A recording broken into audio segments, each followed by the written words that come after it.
Depressed, frustrated, sad, confused. You want answer. Let's talk. Give me a message sa page ko sa Philippine Dating Coach and you can have one-on-one coaching with Coach Baze, your dating coach and psychologist. Just please subscribe to my channel and hit the bell button. Well, bakit nga ba binabaliwala ka ng ex mo kahit may nafe-feel pa siya towards you? And maybe the very reason is dahil kasalanan mo din, no? Or anything like that. Anyways, before that, bago ko i-discuss to, paki-like muna yung video. Malaking tulong sa akin kung ilalike mo ang video and you can help my channel for everything about this, okay? So, kahit like lang, malaking ambag na yun. Anyways, bakit ba binabaliwala ka niya kahit na may nararamdaman pa siya para sa'yo? So, sisimplihan ko lang. Number one is kasi may nakikita pa siyang best option kaysa sa'yo. Alam niya sa sarili niya na hindi ikaw yung best option niya. Nagiging optional lang siya. Kaya kahit hiwalay kayo, alam niya sa sarili, kahit may nafe-feel siya, usapan kasi may nafe-feel eh.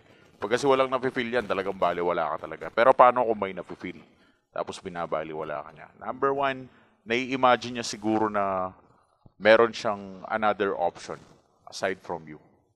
Parang ang option na yon is gusto niyang ma-explore yon pero hindi pa niya nakikita yung option na yon. Yun yung number one.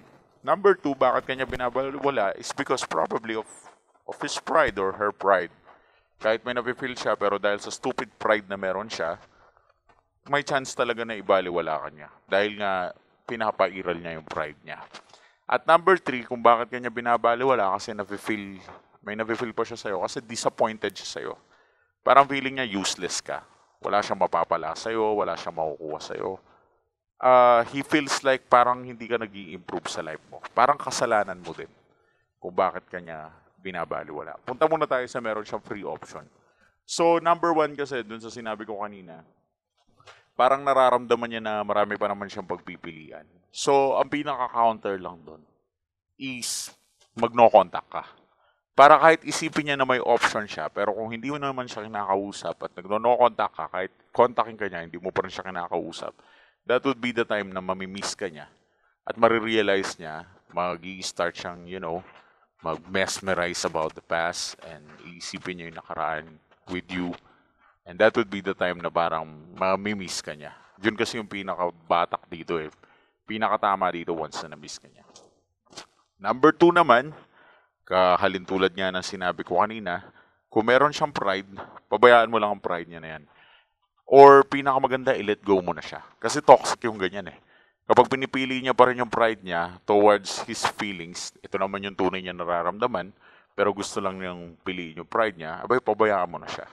Mas maiging pakawalan mo siya. Kasi kapag pinakawalan mo siya, mas magiging maganda yung buhay mo. So, I don't recommend getting your ex back kung puro pride na lang umiiral. Toxic yun. Kahit ilang years pa kayo nagsama, kahit 10 years, 20 years pa, wala kang pakialam. Hiwalayan mo. Kung ganyan na yung ugali niya na parang cancer na eh. Parang cancer na attitude niya eh. Mahal ka niya, unahin pa pride niya. O sige, canceran na. Sige, pakita mo na canceran na. Hindi hiwalayan mo na, layuan mo na.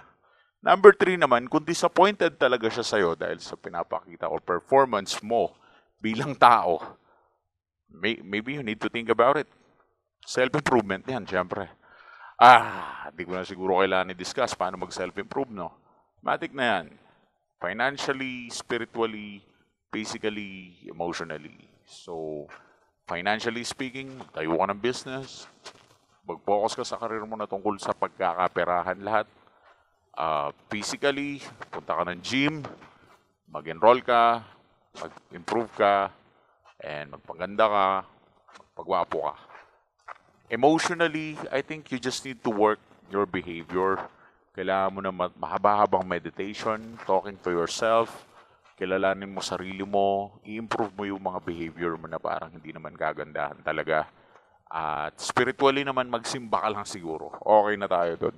So, self-improvement, alam mo, i-apply mo lang yung tatlong sinabi ko na mag-no contact ka. Pero kung toxic na relationship, pabayaan mo na.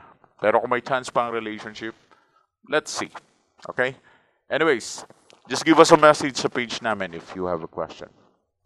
Philippine Dating Coach. Thanks for watching.